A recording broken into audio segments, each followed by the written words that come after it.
What's up, guys? We're here with a TV show review, one of the first I have done on the channel, because I found a show for us to watch together. You did. This is all you. This is full credit to you. So at the end of the video, we're going to say thanks, Michael. So History Channel has been killing it recently with shows like Forged in Fire. You got like Ancient Aliens. Oh wait a second, that's not a TV show. Yeah, maybe for memes. Anyway, but so this is probably the best way to describe this is a combination of Forged in Fire and Deadliest.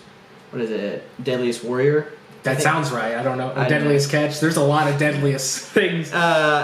So basically, it's the Armed Combat League. So you have knights. Yep. We're talking full plate armor. We're talking maces. We're talking spears. We're talking axes. We're talking swords.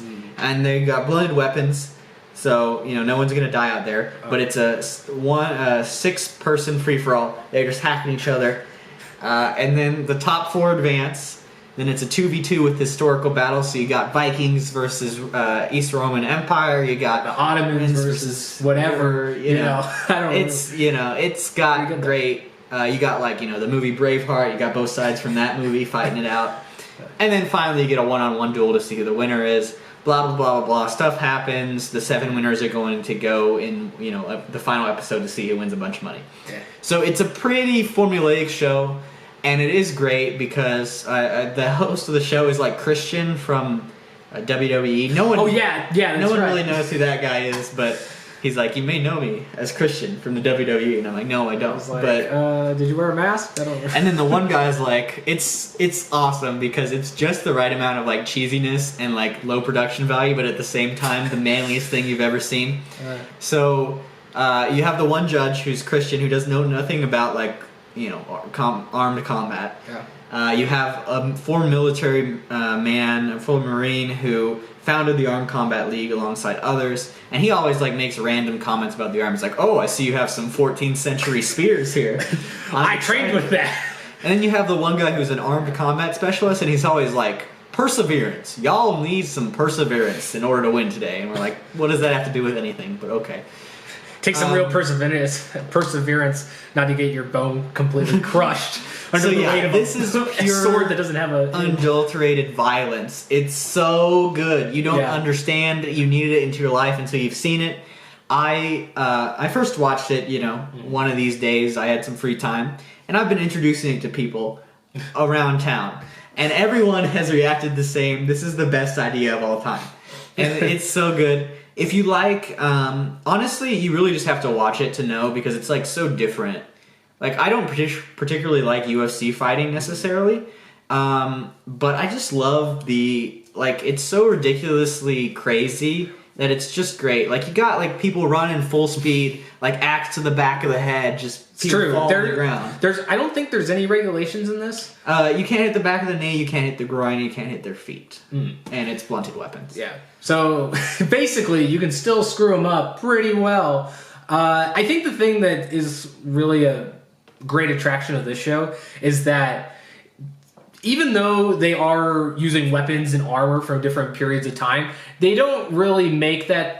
Well, they do. It's obviously the focus of the show, but what I mean is like the history behind it, or going into like how much it weighs, or what did they use to construct this. They might give you those details like in passing, but those aren't like the focus of like in between the fights. It's more of just like interviewing the guys, being like, all right, I'm gonna come at him with this, and I'm gonna try to mess his shit up. And so that's the thing that I think brings like the full enjoyment of the show out. Like it's like all sports and competitions. You really have someone you root for, and it's so nice when like the guy you root for wins, And there's just some great characters. Like you have this guy like Bam Bam. He's like 6'6". He's from Arizona, and he freaking full on punches people with armor, and they just get rattled. And you have some other like great characters. So it's kind of the perfect combination for me. It may not be for everyone. If you don't like to see people like thrown on the ground and like beaten up, and who doesn't want to see somebody get hit in the head? It's wearing a metal helmet that gets busted afterwards. It's really awesome. But it's got that history element, which I think makes it's more long standing. Like the formula watching the Armored Combat League just by itself is like interesting, but it'd get tired. But the whole like history element with like two different sides, they have different weapons, they got different shields.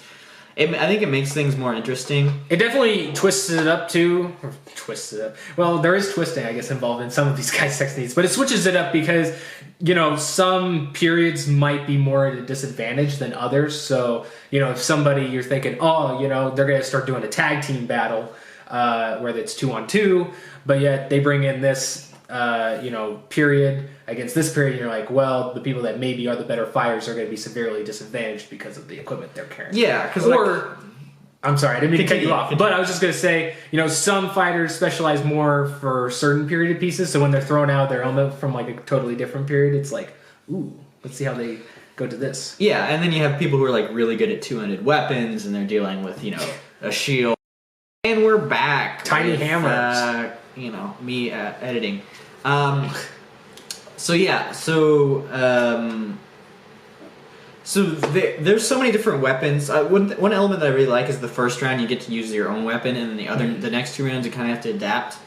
I think that adds some levels of difficulty that probably isn't present in the Armed Combat League. Mm-hmm. And I think they're really good at building storylines. Like there was one storyline about two veterans who, you know, they use the Armored Combat League to get over what happened and to, you know, have a better mental state. So I think, and they were like brothers in combat, and then they got to fight on the same team, and it was like, oh, that's really hype. So, you know, it has storylines like you would see in like a cooking show or like a singing competition. Except nobody's smashing plates into a trash. Except the actual thing that gets shot against people's bones. Yeah, the actual event is super hype. So, you know, I don't know. There's not much buzz online about it. I haven't really seen many people talking about it. Mm-hmm. But it's easy to check out. We can link the first episode, but if you just look up Night Fights History Channel and you click on their YouTube, you can watch every episode. And that's the coolest thing because you can actually watch it without freaking, what is it, like half-hour splits in it, like every other major sporting event, which automatically makes this better, in my opinion. And then you throw in the manliest thing, Clash of Titans you've ever seen, and it becomes the champ. Yeah, there's not too right much up there with battle bots and maybe slapping competitions. Exactly, and each episode's around 40-45 minutes. There's not too much more to talk about with this one. Overall, if I had to give this one a rating, we haven't seen the season finale yet, so we don't totally know. But I would say it's a FFA. It's a 9 out of 10. It's really great experience. It's something you can put on and just make yourself super hyped by, like, you know, people getting like hit on the ground and just wrecked. And you can watch closely, or you can, you know, have it in the background and you just, you know, out of the corner of your eye, you just gets wrecked. It's true. Somebody just gets whooped on the ground in that bull ring. And honestly, it's a great thing to watch with friends too. So that'd be my rating for the show. Yeah, and I'd say it's pretty spot on to that because there's not many like sports related competitions that I'd really get into, and this is definitely, now I can say I have like 3 crazy out there sports that no general person on the street would say. So yeah, I really do love this too. I think I've seen less episodes than Michael, so that's why I've talked less about it. But even in like the 3 episodes I have watched, it has left a really positive impression on me. So that's why you guys should go check it out if you haven't, because you're gonna like it. I guarantee it. It's really good. Well, all right, addicts, that's our TV reviews. We have Don Monty videos coming up. We have some Chinese cultivation novels, as I have read all the novels of all time. We have some other interesting discussions coming up on the channel, as well as, I don't know, a lot of stuff. Rick and Morty, you know, we try to chat. We try to put our hand in the cookie jar everywhere. So, as a true knight would say, I don't know. Later, addicts. Peace.